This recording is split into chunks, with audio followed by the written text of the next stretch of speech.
Alhamdulillah sudah, Mas Deni. Jadi sudah sembuh. Barakallah.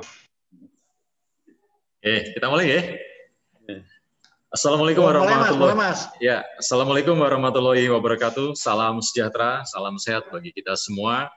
Bapak Ibu yang berbahagia, peserta forum grup diskusi pada siang hari ini, jumlah penderita COVID-19 hingga hari ini masih terus bertambah. Kabar gembiranya adalah angka kesembuhan juga mengalami peningkatan yang cukup signifikan. Tentu bukan hal mudah bagi penderita COVID-19 untuk lolos dari jeratan virus asal Wuhan, Tiongkok ini. Butuh perjuangan yang luar biasa. Jika tidak disiplin ketat, nyawa jadi taruhannya. Nah, pada siang hari ini, selama kurang lebih 1 jam ke depan, kita akan mendengarkan testimoni 2 penyintas COVID-19 yang telah sembuh. Ini dibuktikan dengan hasil swab tes keduanya. Penyintas COVID-19 pertama adalah Bapak Dhani Srianto SH, seorang advokat yang memutuskan menjalani isolasi mandiri di rumahnya. Nanti kita akan mendengarkan cerita beliau yang sempat mengalami gagal nafas saat isolasi mandiri. Penyintas COVID-19 berikutnya adalah Bapak Insetio Noto. Ini seorang jurnalis senior yang sehari-hari banyak melakukan peliputan di Gedung Berlian, Gedung DPRD, Jateng, dan Gubernuran. Bapak Insetio Noto ini malah berulang-ulang hasil swab tesnya positif sebelum akhirnya dinyatakan negatif COVID. Sempat dirawat di Rumah Sakit Wongsonegoro, lantas diisolasi di Balai Diklat Kota Semarang, dan terakhir isolasi mandiri di rumahnya di Telogosari. Istri dan salah satu anaknya juga turut terpapar corona. Perlu kami sampaikan bahwa diskusi ini terselenggara atas kerjasama Harian Jawa Pos Radar Semarang dan Satgas COVID-19 dan disiarkan secara live Radar Semarang TV melalui kanal YouTube. Baik, kita awali diskusi siang ini. Kita foto lebih dahulu, Mas Ape. Oke, kita foto terlebih dahulu bersama. Dipandu Mas Ape.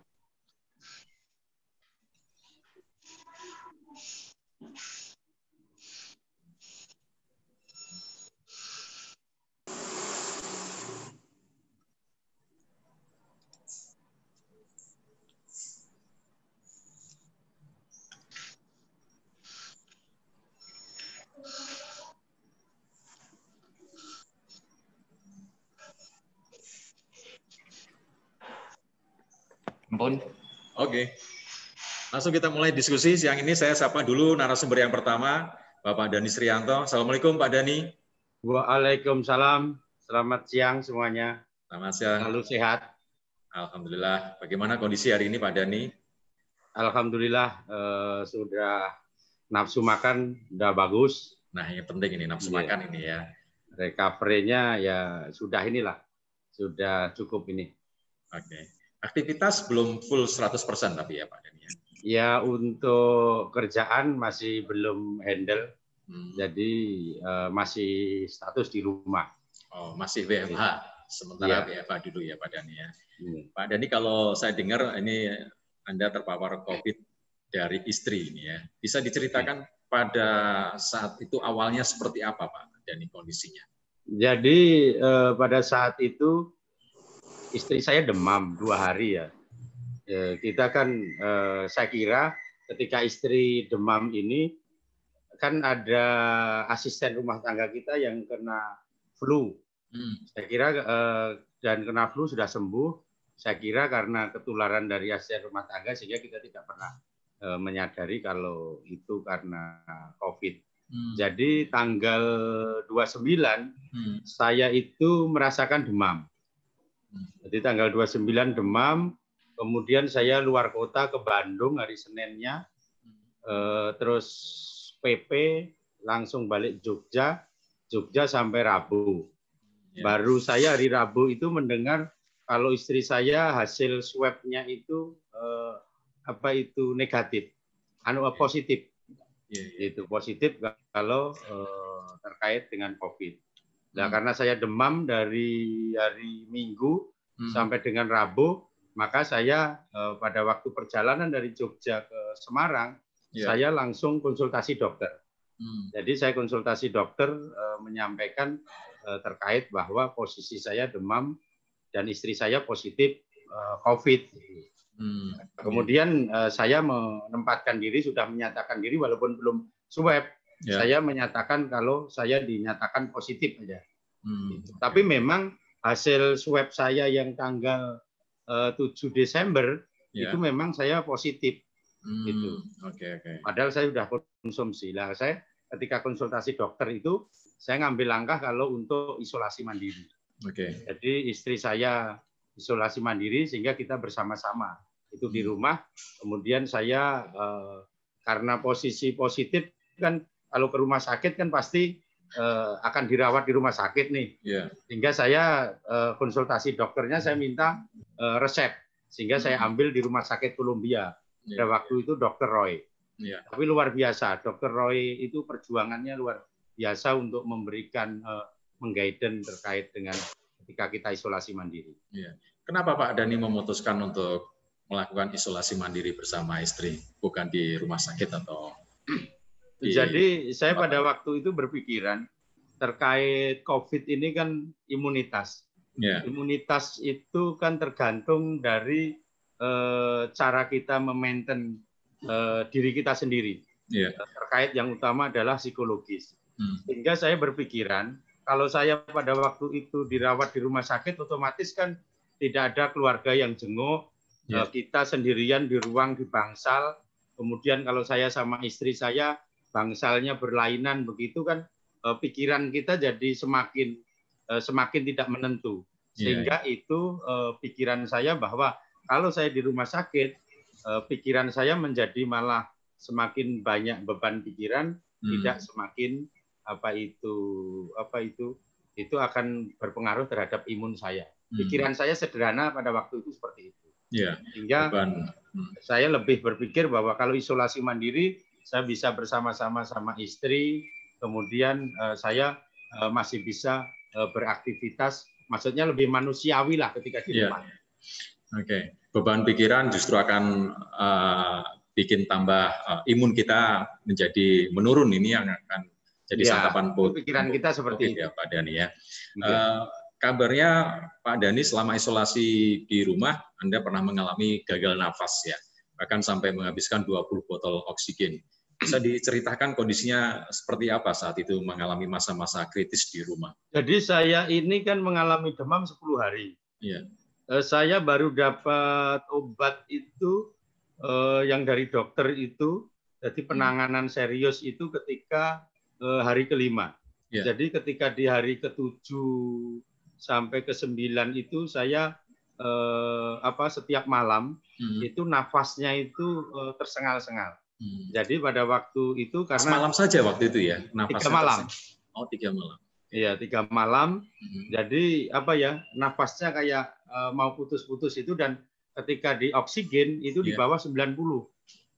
Di oximeter itu posisi oksigen yang di dalam tubuh kita itu di bawah di bawah 90. Nah itu akhirnya karena istri saya lebih kondisinya sama-sama positif, tapi dia lebih bagus, sehingga ketika malam itu yang membantu istri saya. Jadi ada oksigen botolan begitu. Jadi setiap malam itu ketika nafas saya kayak putus-putus begitu. Jadi kalau tidur itu kayak putus nyambung begitu. Istri saya itu yang membantu oksigen. Walaupun sambil saya lihat ketika nangislah dia, karena sudah melihat saya itu mungkin sudah pikirannya mungkin istri saya sudah jadi janda ini sebentar lagi. Jadi sesuatu hal itu yang itu. Nah ini mungkin saya pakai oksigen yang begini. Itu. Ini yang dihisap itu ya. 3 malam. 3 malam habis 20. 23 malam. 23 malam. Saya bisa membayangkan itu ambil nafasnya sulit, seperti dada kita seperti ada yang memberikan beban gitu ya, Pak Dhani. Jadi sholat itu melakukan gerakan sholat itu karena napasnya pendek ya, jadi tersengal-sengal begitu. Sehingga kalau sudah itu karena di sebelah tempat tidur, saya langsung ke tempat tidur, langsung bersandar begitu. Itu yang 3 malam itu yang paling berat. 3 malam. Selepas itu setelah 3 malam melewati masa-masa yang boleh dikata agak kritis itu, lepas dari oksigen sama sekali? Oksigen masih. Masih. Saya masih oksigen sampai selesai demam itu, kemudian karena sering keluar keringat dingin, itu saya masih ini. Ketika dipakein ini alat oximeter ini di bawah 90, pasti selalu saya di oksigen. Okay.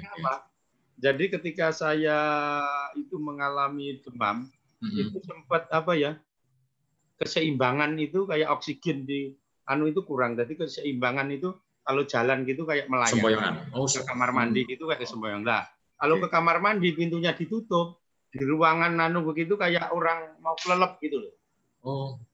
Jadi orang tenggelam ya. Tidak bisa tidak bisa dalam ruangan yang terbatas. Iya. Itu yang dirasakan Pak Dhani ya, tubuh sempoyongan, kemudian sesak napas, demam. Terus nafsu makan sendiri bagaimana? Terus kabarnya juga nggak bisa membaui rasa itu Pak Dhani. Kalau penciuman saya masih bagus ya. Masih. Cuma nafsu makan memang benar-benar berkurang. Gitu. Jadi makan itu memang hambar pengar gitu. Tetapi saya kalau makan buah gitu masih bisa merasakan, oh ini mangga, ini buah naga, jambu, begitu masih bisa merasakan. Oke. Di luar buah sama sekali nggak bisa merasakan rasanya. Pengar gitu. Apalagi kalau sambel gitu rasanya itu gitu pengar gitu. Oke. Nah, selama menjalani masa isolasi di rumah kan ada putra-putri kemudian asisten rumah tangga. Apakah mereka juga diungsikan atau masih tetap bertahan tinggal bersama Anda, Pak Dhani? Jadi begini, untung rumah saya itu kamar saya yang di bawah itu langsung akses keluar. Jadi kalau apa-apa saya pesen makanan Gojek ataupun apa itu bisa langsung dikasihkan di depan kamar itu. Saya kasih meja sehingga kalau ada Gojek kirim apa gitu ditaruh di meja itu ini. Nah, pintu yang akses ke dalam itu saya tutup. Jadi langsung kita akses kamar mandi. Jadi kayak di kamar itu ya kayak dapur itu ada di kamar. Akhirnya kita pakai teko listrik begitu untuk nguap. Itu saya kasih di kamar. Terus kemudian dispenser apa-apa begitu di kamar. Sehingga layanan di kamar, anak-anak sama asisten semua di lantai atas. Oke. Jadi selama berapa hari Pak Dhani isolasi mandiri bersama Pak Ini istri? Saya masih sampai recovery ini ke hari 29 itu saya masih ini. Sampai sekarang saya posisi belum menyentuh anak-anak karena saya masih ada batuk. Walaupun saya posisi sudah negatif. Yang terakhir saya swab di Prodia, kemudian saya second opinion di Telogorjo, saya negatif, tapi saya masih ada batuk, sehingga saya tetap sebelum batuknya tuntas saya masih belum komunikasi sama anak-anak. Ya, komunikasi dan berinteraksi secara fisik enggak ya, tapi melihat ya. Video call lah. Video call, oke. Terus apa saja yang Anda lakukan Pak Dhani untuk sembuh dari COVID-19? Obat dan vitamin apa saja yang dikonsumsi selama masa isolasi ini? Jadi ketika saya isolasi mandiri, pertama kali saya dapat obat dokter itu diberikan antibiotik Dr. Roy, kemudian antibiotiknya itu ciproksin, kemudian hari ke-7 saya dapat Avigan. Gitu. Avigan. Hari ke-5 itu saya dapat resep dokter itu antibiotik sama Segafit vitamin. Hari ke-7 saya dapat Avigan, kemudian saya konsumsi herbalnya itu Lianhua. Lianhua sama Kontravit. Gitu. Jadi kombinasi herbal dan obat dari dokter ya, resep dokter ya. Semua pokoknya yang direferensi orang itu kita konsumsi semua. Iya. Itu. Oke. Nanti saya ngobrol lagi Pak Dhani, termasuk peran keluarga, terus upaya yang dilakukan olahraga apa. Saya ke Pak Toto dulu, Bapak Insetiono alias Pak Toto, ini jurnalis senior. Pak Toto, apa kabar Pak Toto? Assalamualaikum. Waalaikumsalam warahmatullahi wabarakatuh. Alhamdulillah sudah baik ini. Alhamdulillah. Sedang di mana siang ini Pak Toto? di rumah terus ini belum belum beraktivitas ya. Belum keluar dulu ya. Ini Pak Toto ini kan jurnalis, sering nulis tentang COVID. Anda sendiri pada akhirnya terpapar COVID ini. Kira-kira kalau boleh tahu terpapar di mana ini Pak Toto Anda?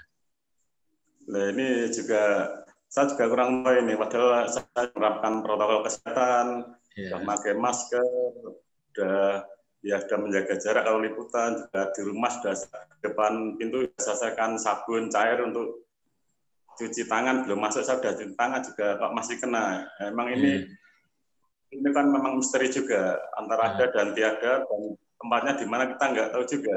Karena kan orang yang terkena nggak ada tanda-tandanya gitu kan, apalagi yang OTG itu, dia merasa sudah sehat tapi dia bergejala, kita nggak, jadi nggak di mana. Awalnya gimana Anda Pak Toto tahu bahwa Anda terpapar corona ini? Awalnya memang enggak, istilahnya yang enggak global, istilahnya bahasa Jawa itu enggak. Kelihatannya kan memang beberapa hari sekitar 22 Oktober itu memang agak meriang. Tanggal 22 Oktober. Terus ya. Terus saya minum obat racian jamu, udah agak memberikan agak bensin, tapi masih meriang itu, tapi saya masih tetap menganut tetap ya gitu. Ya, tanggal 28 itu puncaknya malam-malam kok panas itu. Saya kira itu tipes, soalnya kan saya punya riwayat penyakit tipes, terus saya periksa ke dokter Besari, itu memang diagnosisnya tipes. Dikasih tipes itu. Ternyata setelah dikonsumsi obat dari dokter itu malah panasnya tidak turun-turun, masih 37,5, hampir 38 lah itu. Terus akhirnya saya belum menunda, istilahnya belum ada turun, saya akhirnya periksa lagi ke rumah sakit di Pantiwiloso Citarum. Waktu berangkat ke Citarum itu saya sudah membawa bekal pakaian, karena saya sudah siap untuk opnam saja, itu kan karena saya di rumah itu kan sudah beberapa hari itu kan kondisinya sudah panas terus, makan ya juga makan bubur dari lemas itu. Tapi ternyata di rumah sakit itu dari saya UGD itu jika dites, wah tidak apa-apa nih Pak, masih tidak perlu opnam, terus dirujuk ke polinya, ke poli, terus oleh dokter juga itu dites darah memang tipes itu. Jika saya ingin mau mendok lah, mau rapinap itu dokternya ngomong, ini sekarang kalau mau rapinap itu harus menjalani serangkaian tes dulu, seperti tes ronsen, torak, terus lainnya lagi. Terus akhirnya dokter nanya, udah mungkin obatin aja, udah pulang dirawat di rumah saja. Nah, akhirnya saya tidak jadi, bahkan saya bawa pulang lagi ke rumah. Tapi setelah konsumsi dari obat dokter itu juga nggak sembuh-sembuh, panasnya masih terus di 37,5 terus itu. Nah, saya komunikasi dengan Pak Kepala Puskesmas Telogosari Kulon, Pak Purianto. Beliaunya menyarankan, udah pernah di-swab belum Pak? Saya bilang belum lah, bagaimana kalau di-swab saja gratis. Saya juga sempat, saya waktu panas itu tidak pernah pikirkan kalau itu saya COVID itu tidak terpikirkan, karena memang primatnik saya tipes, hanya berpegang tipes itu tadi. Ya, ternyata akhirnya ketika mau di-swab itu saya juga, aduh ini memang agak khawatir juga ya, soalnya kan selama liputan juga mau ada rapid itu juga tidak pernah ikut gitu. Nah, setelah konsultasi dengan istri, ya udah, ini kalau swab di swab itu nanti resiko terbaiknya kalau negatif positif, ya udah tidak apa-apa gitu. Akhirnya ya puskesmas datang ke rumah saya karena saya kondisinya masih lemas itu, dengan mengenakan APD lengkap. Kita tanggal 3 itu dari Selasa, petugas puskesmas datang ke rumah saya melakukan swab. Terus hari Kamisnya tanggal 5 itu diberitahu kalau hasil saya positif, agak ratap juga gitu lah. Agak sempat down juga Mas Pak Toto ya Anda ya? Agak sempat ya cemas juga itu lah. Cemas ya, oke. Terus rumah sakit petugas puskesmas itu namanya apakah mau isolasi mandiri di rumah atau di rumah dinas wali kota yang di Manyaran itu. Saya berpikir nih kalau kondisi saya masih gini, kalau ini isolasi mandiri atau di rumah dinas kayaknya malah repot. Akhirnya saya mencari referensi juga, ada teman itu yang dirawat di waktu itu rumah sakit swasta, dia ngomong kalau ya di sini perawatannya bagus Pak. Kalau terus setelah konsultasi dengan istri juga, akhirnya saya memutuskan ke Rumah Sakit Wongsonegoro milik pemerintah Kota Semarang itu yang di Ketilang itu. Iya.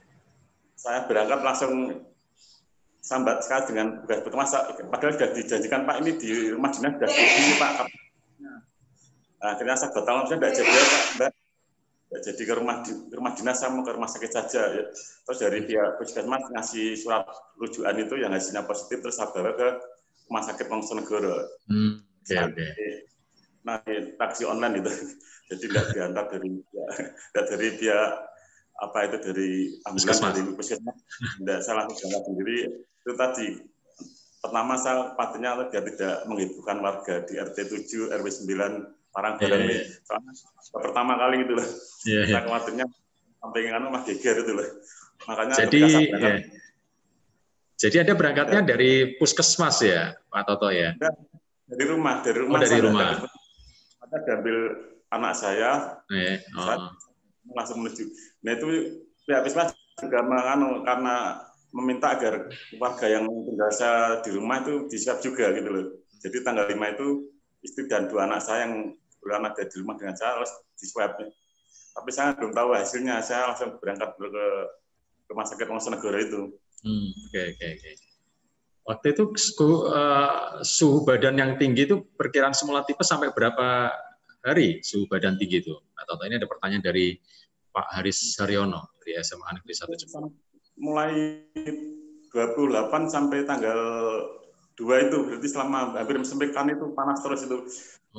Dan maka saya minum obat dari dokter itu enggak konjat gitu lah. Nah, itu akhirnya suhunya sampai berapa? 30 berapa? 37. Enggak, sampai mendekati 38. Oh, 38. Ya. Kalau Pak Dani sendiri suhu tubuhnya sampai berapa waktu itu awal-awal terkena COVID, Pak Dani?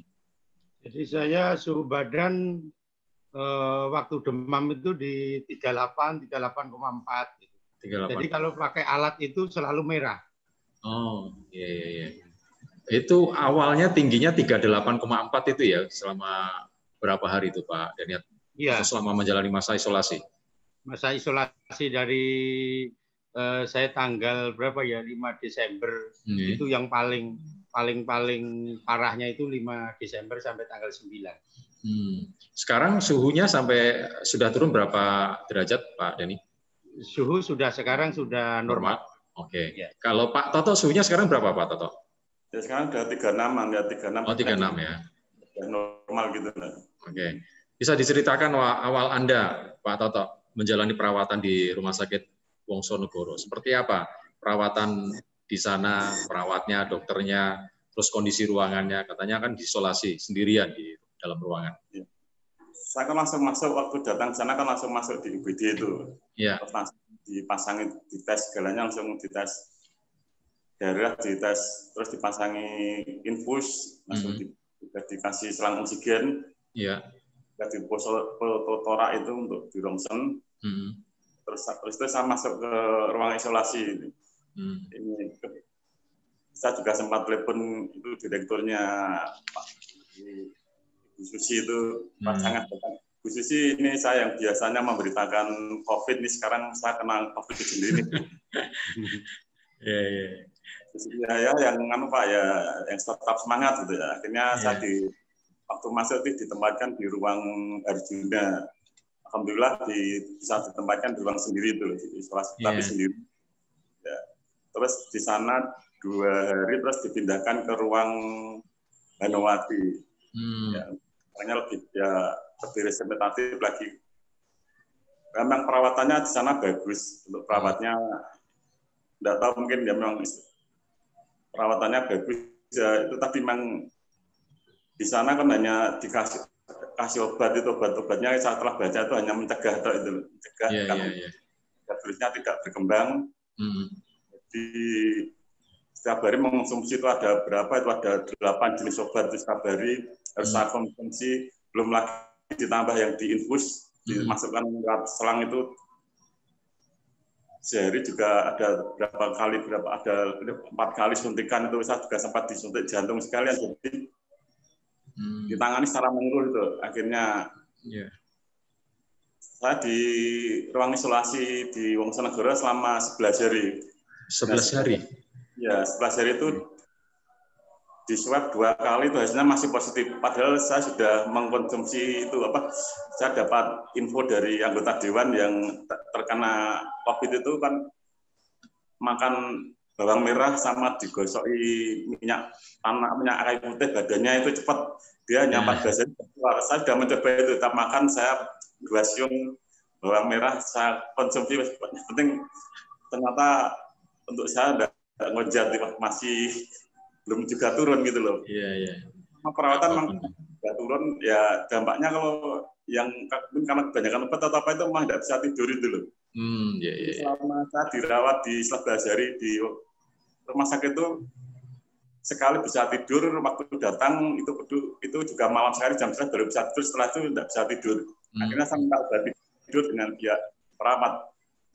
Akhirnya selama sampai 11 hari itu saya minum obat, setiap malam dikasih obat tidur, karena kalau tidak bisa tidur.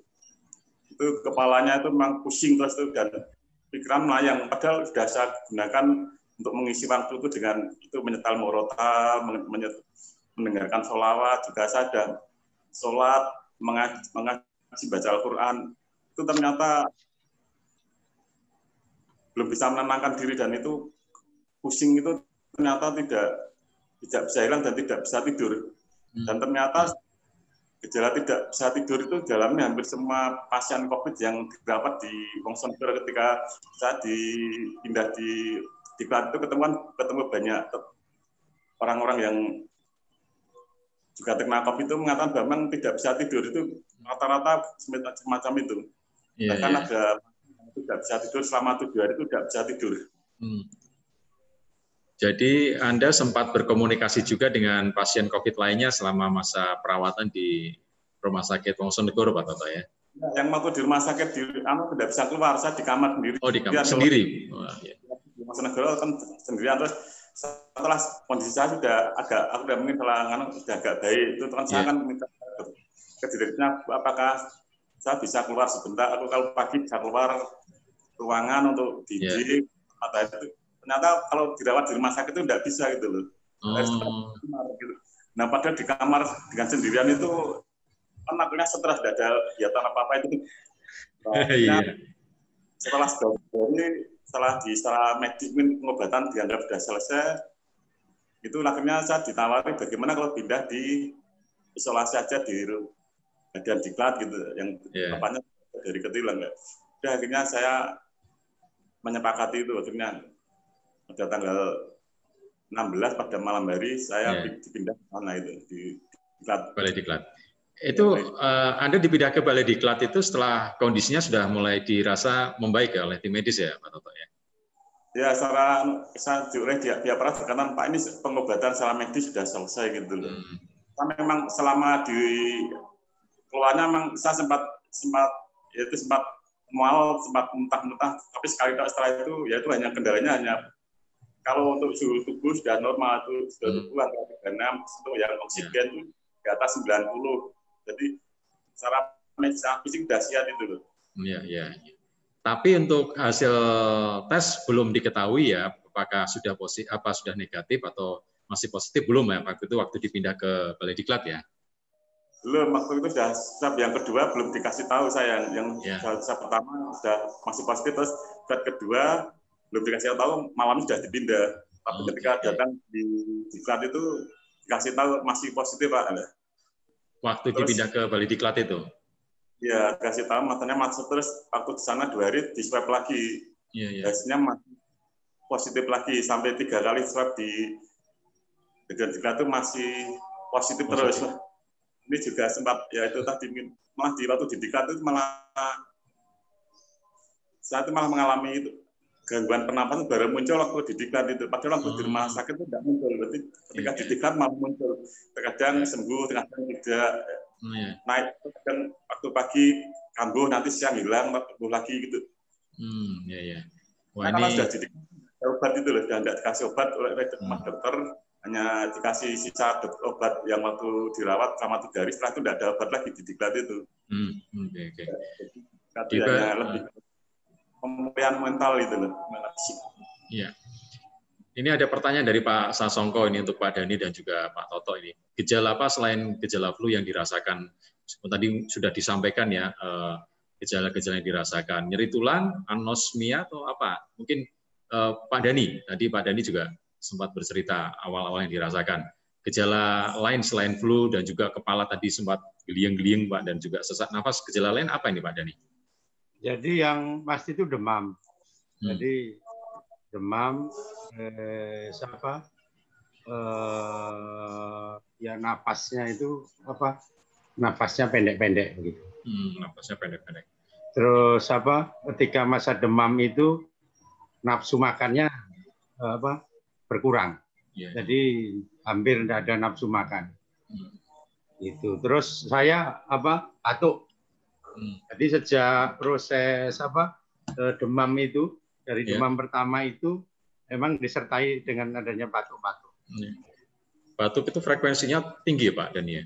Batuk terus gitu sampai ya? Sekarang saya masih ini ada batuk. Sehingga ketika batuk ini memang, jadi saya ketika konsumsi obat herbal sama obat dari dokter itu, saya pakai itu terapi uap yang kemudian pakai minyak kayu putih itu memang mengeluarkan dahak. Dahak saya itu ketika saya masih demam, itu dahak saya itu warnanya kecoklatan. Gitu. Dahaknya warnanya kecoklatan. Gitu. Jadi terus kalau setelah sekarang ini, kalau saya uap begitu, keluar dahaknya sudah keputihan begitu. Tapi tidak sebanyak ketika posisi saya demam. Jadi kalau demam itu kalau ngeluarin dahak itu bisa dahaknya kental begitu. Nah, itu terapi itu yang merangsang saya bisa mengeluarkan dahak. Kalau Pak Dhani sendiri nggak ada riwayat penyakit penyerta ya Pak Dhani ya? Ya, saya nggak ada. Nggak ada ya. Oke. Kalau Pak Toto ada riwayat penyakit penyerta nggak Pak Toto? Dulu pernah kena paru-paru gitu. Makanya karena pernah paru-paru. Padahal sudah pernah paru, sudah pengobatan sudah rampung sebenarnya, sudah beberapa kali pengobatan sudah rampung. Tapi ketika di ronsen itu ternyata malah aktif lagi setelah kena COVID itu, hasilnya itu paru-paru aktif gitu loh. Oke. Ini ada pertanyaan dari Pak Aris Haryono nih. Informasi yang didengar ini di paru-paru itu ada cairan. Betulkah yang dirasakan demikian ini, Pak Toto? Atau mungkin nanti Pak Dhani juga bisa bantu. Jadi hasil ronsen itu kalau terkena COVID itu paru-parunya putih semua itu, tertutup putih gitu loh. Hasil paru-parunya itu putih. Nah itu yang kalau di rumah sakit itu yang diobati itu agar bisa nanti, makanya dikasih semacam obat antibiotik yang untuk mencegah itu. Nanti kalau sebelum itu hasil ronsennya agak kembali ke hitam itu masih berat gitu loh. Makanya memang untuk yang penyakit paru-paru itu memang COVID itu menghantamnya di paru-paru itu pernapasan itu. Kalau dari hasil ronsen bisa diketahui. Itu saya telah dikasih satu di rumah lihat, wah iya putih gitu loh, yang banyak putihnya. Saya sampai 6 kali itu ya karena mungkin ada bawaan paru-parunya itu aktif lagi gitu loh. Iya. Kalau Pak Dhani hasil ronsennya gimana waktu itu, khususnya di paru-paru nih Pak? Ronsen ini hasil ronsennya belum saya ambil. Yang di Logorejo gitu. Karena harus konsultasi dokter. Ini kan saya kalau di rumah sakit itu kan khawatir ya. Artian penyebarannya, apalagi ini masih masa recovery begitu. Oke. Ini benar-benar kondisi fit baru ya Pak ya, nanti bisa diketahui ya. Kalau Pak Toto dari Balai Diklat tadi, Anda lantas dirumahkan untuk isolasi di rumah. Padahal masih positif ya. Bagaimana nih Pak Toto menjalani hari-hari isolasi di rumah Pak Toto? Saya di Balai Diklat itu selama 15 hari lah. 15 hari?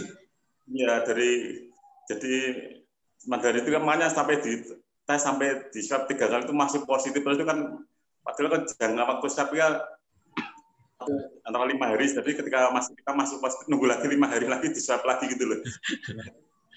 Ya itu yang membuat akhirnya jenuh itu loh. Ya itu sampai 15 hari kok enggak masih positif terus. Itu sama di waktu di diklat itu juga kendalanya nggak bisa tidur itu tadi.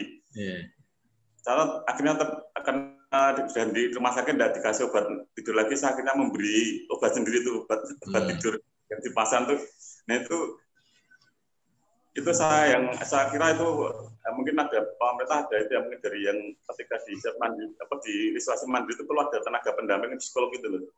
Karena hampir dialami semua itu yang di diklat itu tidak bisa tidur semua, padahal kondisinya secara fisik itu sehat, tapi nggak bisa tidur. Nah itu berdampak ketika di swab itu banyak yang masih positif terus.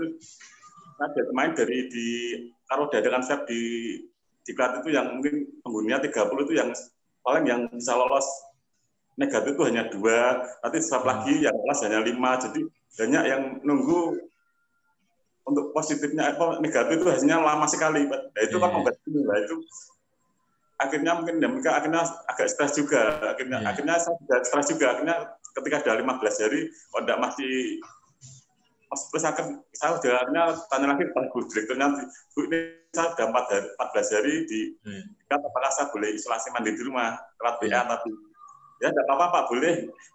Ya akhirnya saya nekat saja. Pokoknya saya harus pulang, saya masih isolasi di mandiri saja di rumah gitu loh. Akhirnya tanggal 1 Desember saya akhirnya pulang biarpun masih positif. Alhamdulillah itu tadi untuk hasil yang ternyata istri dan anak saya itu hasil swab yang tanggal 5 itu ternyata tanggal waktu saya di rumah sakit dapat kabar dari Sabtunya istri dan anak saya nomor 1 itu juga kena positif COVID itu loh. Tapi anak nomor 2 negatif. Tapi untuk anak dari saya mesti repot. Saya sarankan untuk isolasi mandiri di rumah saja gitu. Karena kondisi fisik tidak begitu parah, masih sehat gitu loh. Akhirnya istri dan anak saya nomor 1 isolasi di rumah. Dan alhamdulillah untuk yang ternyata prosesnya agak lebih cepat. Anak saya itu di swab 2 kali sudah negatif. Terus kalau untuk istri saya 4 kali sudah negatif. Jadi saya waktu pulang istri saya dan anak saya sudah negatif semua. Akhirnya akhirnya saya pulang masih dalam kondisi positif ya. Akhirnya anak saya yang pertama akhirnya ikut ngungsi ke tempat saudara, dan akhirnya saya di rumah dengan istri tapi beda kamar gitu loh.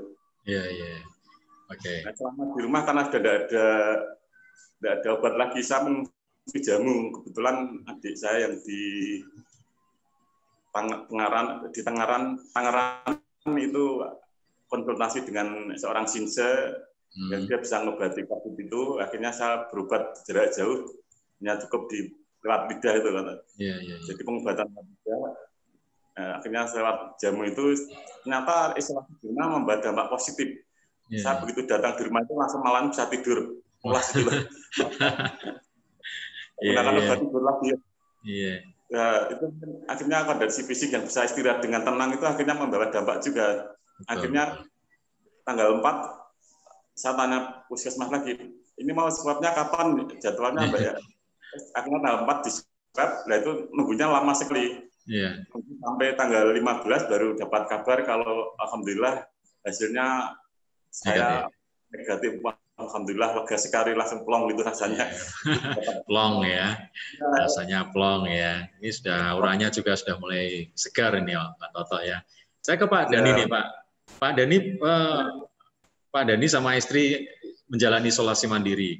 Meskipun satu rumah tapi nggak bisa bertemu dengan anak-anak nih.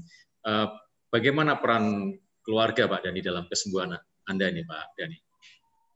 Jadi begini, ketika saya isolasi mandiri itu sebenarnya yang sangat luar biasa membantu untuk menaikkan support imun kita, itu adalah doa sama support dari keluarga dan sahabat-sahabat. Itu makanya ketika saya kena itu positif, langsung saya di grup maupun ini saya sampaikan bahwa saya baru positif, ini isolasi mandiri. Karena memang pertama memberitahu keluarga, kadangkala ada yang datang ke rumah tiba-tiba apa-apa begitu kan, sudah membatasi gitu. Karena kita kan kasihan nanti kalau kita bisa terpapar gitu kan. Antisipasi ya. Satu hal support itu sesuatu hal yang menurut saya menaikkan daya tahan tubuh kita. Jadi macam-macam supportnya, dari keluarga, dari kawan-kawan itu ya. Itu tadi ngirimin Gojek itu kan, saya suruh naruh di depan kamar gitu. Jadi namanya buah, namanya makanan begitu. Jadi orang jenguk tidak perlu datang, tapi Gojek yang datang begitu. Jadi itu support yang saya kira itu menumbuhkan semangat. Semangat ini yang itu. Dan satu hal ya, ada di masa ketika saya kritis yang 3 malam itu benar-benar pikiran saya sudah saya plongkan, dalam artian apa? Saya itu sudah sampai wasiat sama istri. Sampai kalau meninggal saya jangan sampai anfal gitu, jangan sampai dibawa ke rumah sakit nih. Jadi sudah saya mau meninggal di tempat gitu, dan saya sudah berwasiat macam-macam, sehingga saya ketika itu mungkin karena loss sudah pasrah itu, sehingga karena tidak ada beban-beban pikiran ini, mungkin itu yang merangsang imun saya kembali untuk itu. Jadi karena memang sudah kondisinya ketika gagal napas itu sudah ambekan itu untuk melakukan gerakan begitu sudah sangat terbatas. Begitu. Jadi mungkin saya karena mungkin sudah itu sampai paru itu mungkin. Pak Dhani, Anda kan sesuatu hal yang saya sisi positif ketika isolasi mandiri, pikiran kita nolkan, kita sudah pasrahkan bahwa sudahlah, kalau memang Tuhan itu mau ngambil ya jangan diberi rasa sakit lah, tapi kalau mau beri kesempatan itu ya berikanlah mukjizat. Doanya itu saja. Setiap malam ketika menghadapi masa-masa kritis itu. Pak Dhani, Anda kan sempat membuat testimoni memutuskan membuat testimoni di media sosial setelah dinyatakan sembuh. Apa yang membuat Anda melakukan testimoni ini, Pak Dhani?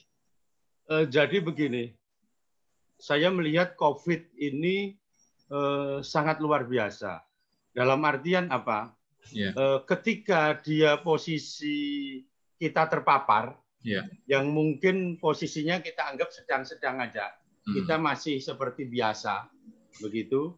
Itu tetapi tiba-tiba ketika sudah masuk ke tenggorokan, masuk ke paru, kita mengalami demam, kehilangan keseimbangan, kehilangan penciuman, itu sangat cepat sekali.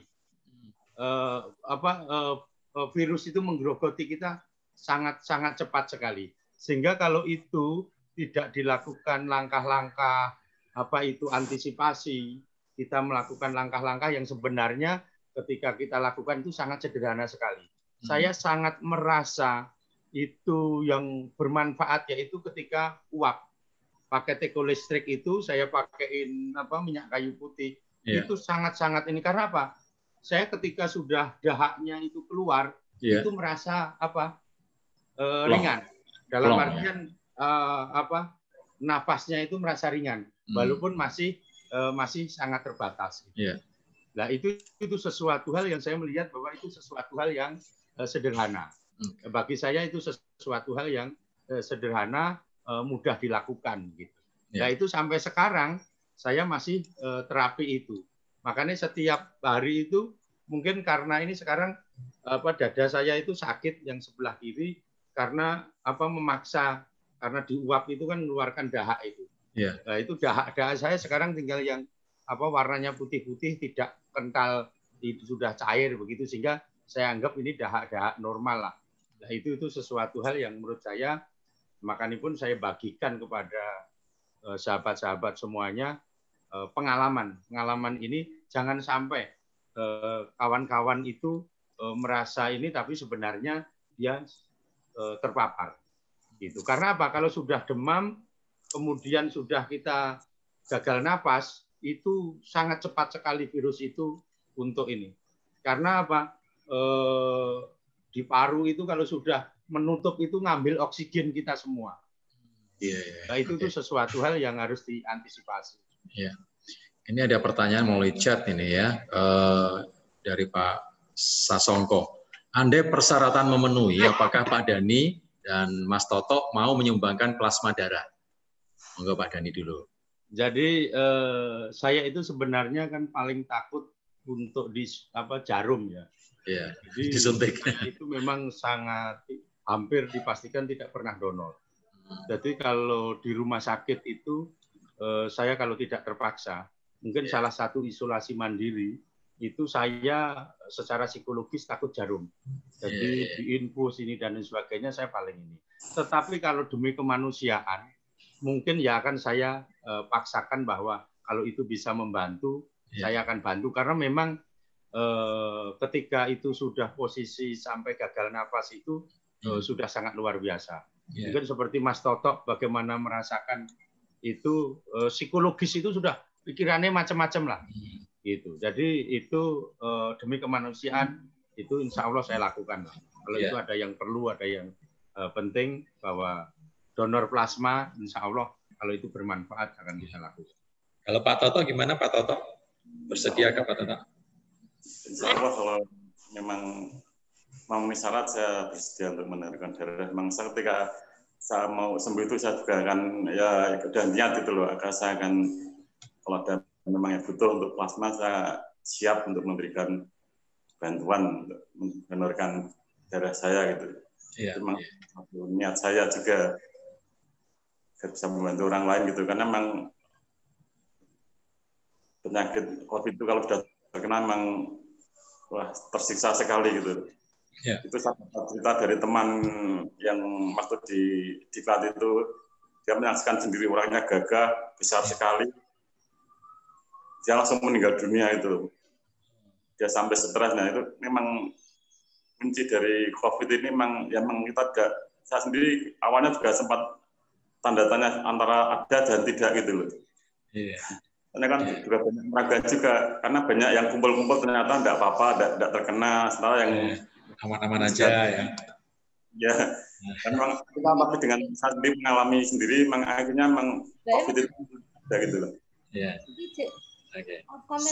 Saya beri kesempatan ini bagi partisipan untuk ikut terlibat dalam diskusi kita siang ini. Saya ke salah satu relawan ini, Pak Sasongko, saya beri kesempatan, tadi banyak tanya, mungkin ada yang ingin digali. Pak Sasongko, selamat siang Pak Sasongko. Siang Mas. Ya, Pak Sasongko ini relawan COVID di Salatiga Pak Sasongko ya? Siap ya, kebetulan banyak bertemu dengan para penyintas COVID. Cuma akhir-akhir ini adalah gejala yang muncul tidak hanya demam, kadang tidak demam, tidak batuk, tapi tiba-tiba anosmia dan lain sebagainya. Satu pertanyaan mungkin untuk Pak Dhani, dengan regulasi yang baru saat ini, bahwa OTG atau orang yang terkena kemudian tanpa gejala dinyatakan positif pada hari pertama, pada hari 10 tanpa gejala dinyatakan sembuh oleh pemerintah tanpa ada swab evaluasi. Kalau menurut pengalaman jenengan, apakah ini berbahaya atau tidak? Itu aja mungkin pertanyaannya. Jadi sebenarnya begini, kita itu kalau kena COVID sudah positif, kemudian kita melakukan swab untuk mengetahui hasil itu negatif. Itu kan sebenarnya bukan hanya untuk kepentingan kita sendiri, tapi kan kepentingan dengan orang-orang yang di sekitar kita. Ada keluarga kita, ada asisten rumah tangga, ada sahabat-sahabat terbaik kita yang nantinya akan berhubungan. Sehingga saya memang lebih menyarankan ketika ada satu hasil swab, umpamanya dari Prodia, itu menyatakan negatif, lakukanlah second opinion. Mungkin di Rumah Sakit Rogorejo atau di Cito, bahwa negatif itu akan diperbandingkan dengan hasil di tempat lain yang juga sama-sama negatif untuk memastikan. Karena apa? Ini banyak yang terjadi ketika sudah negatif, dites di tempat lain, itu hasilnya kok positif lagi. Nah ini kalau itu dibiarkan, dia mengetahuinya selalu negatif, maka orang-orang yang terdekat kita, yang kita sayangi, akan terpapar dan itu kita tidak tahu, yang akhirnya membawa dampak korban yang lebih banyak lagi. Sehingga makanya saya cenderung menyarankan kalau sudah negatif itu ambillah second opinion. Itu demi kepentingan bukan hanya untuk diri kita, tapi orang-orang terdekat kita. Sehingga kalau toh pun ada hal saran pemerintah seperti itu, menurut saya bahwa kita harus meyakini virus ini tidak main-main. Gitu. Dalam artian apalagi saya baru membaca di Detik.com ini tadi bahwa orang yang sudah terpapar ternyata di sekian bulan itu dia bisa terpapar kembali, gitu. Sehingga bukan menjadikan dia terus-menerus kebal di dalam pelaksanaannya. Nah ini yang juga harus kita antisipasi.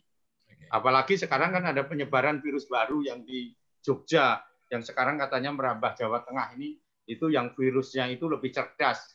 Itulah itu yang harus kita waspadai. Karena ada beberapa dokter relasi yang ketika kita diskusi itu, kalau virus kita itu sudah bersih, katanya virus itu yang sudah mati itu renik-reniknya itu sampai ke pencernaan itu 43 hari. Jadi nanti keluar lewat fases. Sehingga makanya kalau kita buang air besar, itu harus selalu cuci tangan pakai sabun. Itulah itu hal-hal yang harus juga kita waspadai. Oke. Gimana Pak Sasongko? Iya Mas. Jelas ya. Iya. Oke, ini dari media nih Pak Iskandar, mungkin ada yang disampaikan Pak Iskandar dari diskusi kita pada siang hari ini Pak Iskandar.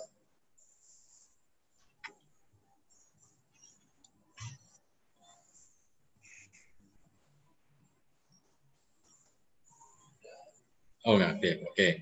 Saya kesempatan satu nih untuk peserta partisipan dari Cepu, Kabupaten Blora, Pak Aris ya, yang dari Pak Aris Haryono. Monggo Pak Aris. Selamat siang Bapak-Bapak semua. Menarik sekali Pak, banyak informasi yang kami terima, terutama yang terkait dengan BAB yang 43 hari kita harus hati-hati, karena diwaspadai masih ada COVID yang ada dalam BAB tersebut.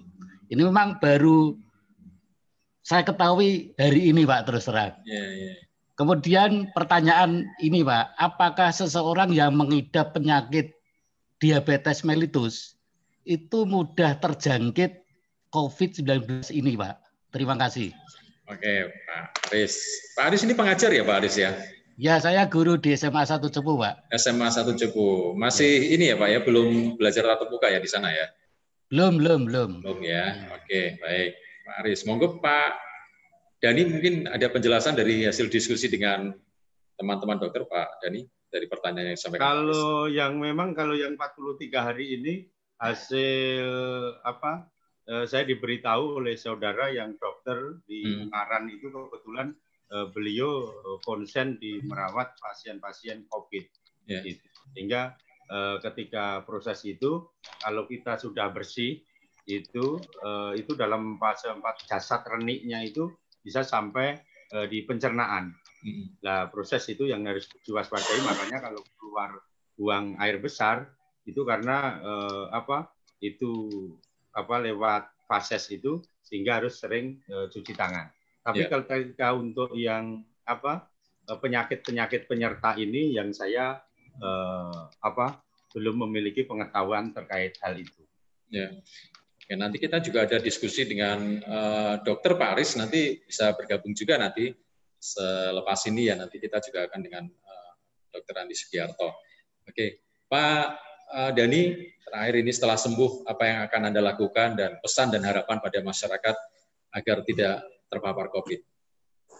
Jadi begini, sahabat-sahabat semua, bahwa kalau kita terkena COVID jangan dianggap sebagai aib. Itu sehingga kalau kita terpapar itu publikasikan, supaya setidak-tidaknya sahabat, kawan-kawan kita itu akan mendoakan kita dan akan memberikan support kepada kita.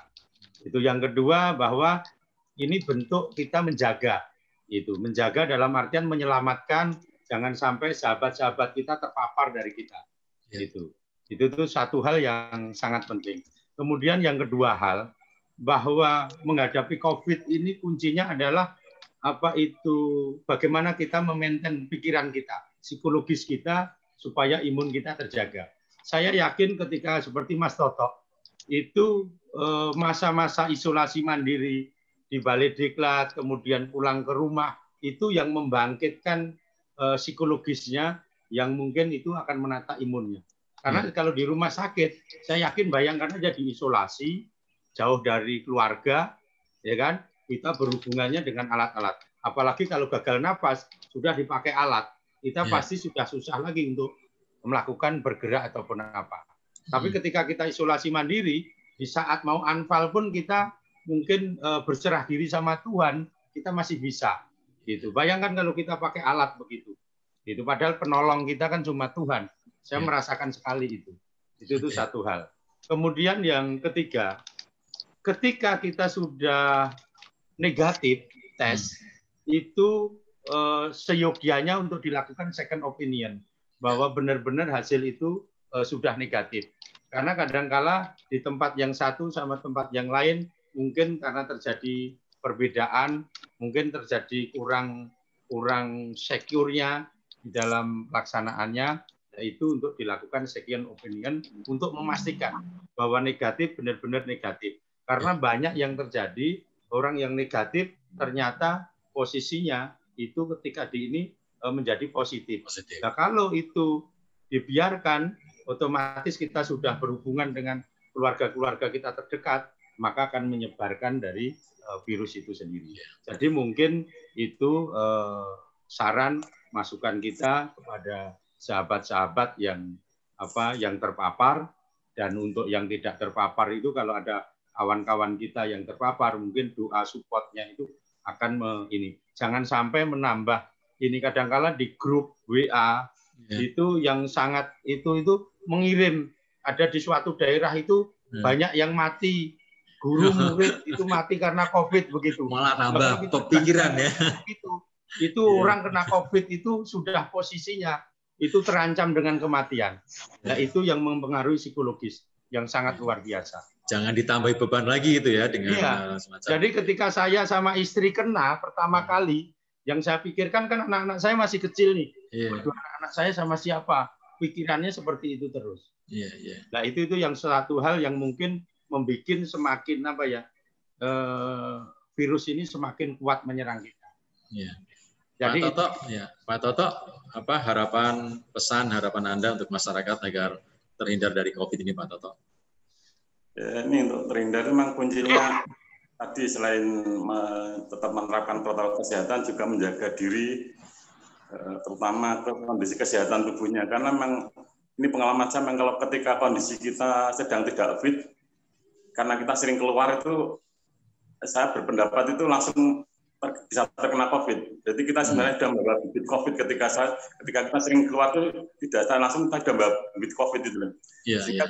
Tubuh kita kondisinya sedang drop, itu pasti langsung COVID-nya langsung muncul. Tapi ketika kondisi kita masih fit, memang tidak akan terkena. Dan tadi mungkin saran dari Mas Dhani mungkin tadi yang untuk isolasi mandiri itu kalau memang kondisinya tubuh itu sehat, memang lebih baik memang isolasi mandiri di rumah atau di rumah dinas. Semacam OTG. Tapi kalau kondisinya memang parah itu memang di rumah sakit lebih baik karena penanganannya lebih dapat intensif gitu kan. Di rumah sakit kan tiap hari dipantau, tiap jam pagi dipantau kondisi oksigennya, nanti siang dipantau lagi, malam dipantau lagi. Terjamin kalau perawatan di rumah sakit. Tapi kalau memang kondisinya baik itu memang lebih baiknya memang di rumah. Karena memang penyakit COVID ini memang tadi ya istilah saya memang penyakit yang aneh gitu loh, yang memang harus memerlukan pikiran yang tenang. Padahal ketika di rumah sakit atau lagi kita kumpul dengan isolasi mandiri dengan banyak teman-teman yang terkena itu juga akhirnya malah juga menambah stres kalau kondisi tidak bagus itu loh. Saya juga masyarakat agar jangan mengabaikan, memang sebagian terutama masyarakat kecil itu memang sebagian masih menganggap COVID itu tidak ada ya. Itu kan saya posting kalau posting tentang mengingatkan tentang bahaya COVID itu sama dicaci maki, podcast COVID itu rekayasa, itu hanya main-main gitu loh. Dia memang belum pernah kena. Kalau dia kena dia baru merasakan betapa tersiksanya dengan penyakit ini. Makanya ya jangan tetap waspada lah. Dan mungkin dari media juga, mungkin untuk pemberitaannya juga janganlah yang mengeri-ngerikan lagi. Mungkin ada solusi yang memberikan ketenangan gitu. Mungkin baik semacam ini, semacam bagaimana masyarakat tenang menghadapi, jangan ditambah dengan berita-berita yang seram. Ya ini ada lagi penyakit apa, virus baru lagi, tambah masyarakat tambah. Ya. Makanya itu lebih baik media juga itu berperan serta memberitakan penyakit COVID ini yang semacam tadi, mungkin ada tadi semacam kita ini yang sudah sembuh, bagaimana caranya mengatasinya, saran itu lebih mendidik masyarakat agar tidak ikut panik gitu loh. Memang itu kunci juga dari pemerintah sendiri agar itu tadi untuk saya menyarankan agar ada bantuan untuk vitamin. Ini karena bukan pemerintah hanya gembar-gembar dengan sembako tanpa ada vitamin. Nah, alangkah baiknya karena memang tadi kuncinya kan kalau kan dapat vitamin C, vitamin itu alangkah baiknya kalau pemerintah juga memberikan distribusi masyarakat itu vitamin semacam C1000, D1000, D1000 itu kan untuk meningkatkan imun. Jadi masyarakat juga tahan itu kan. Kalau masyarakat sendiri kalau untuk membeli itu kan juga agak mahal juga harganya.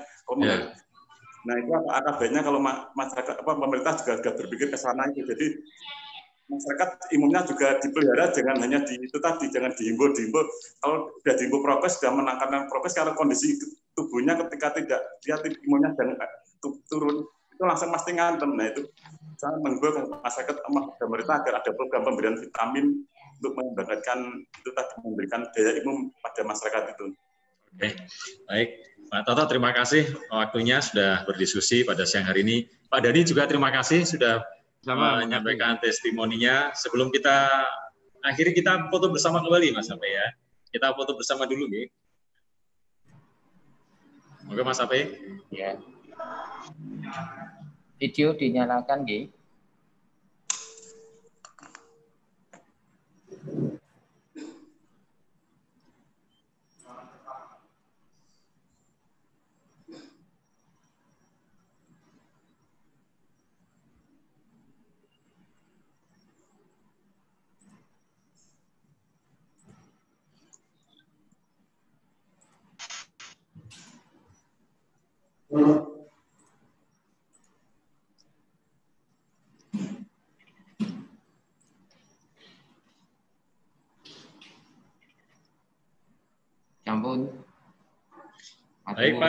Baik Pak Dhani, Pak Toto, terima kasih. Sehat terus Pak Dhani.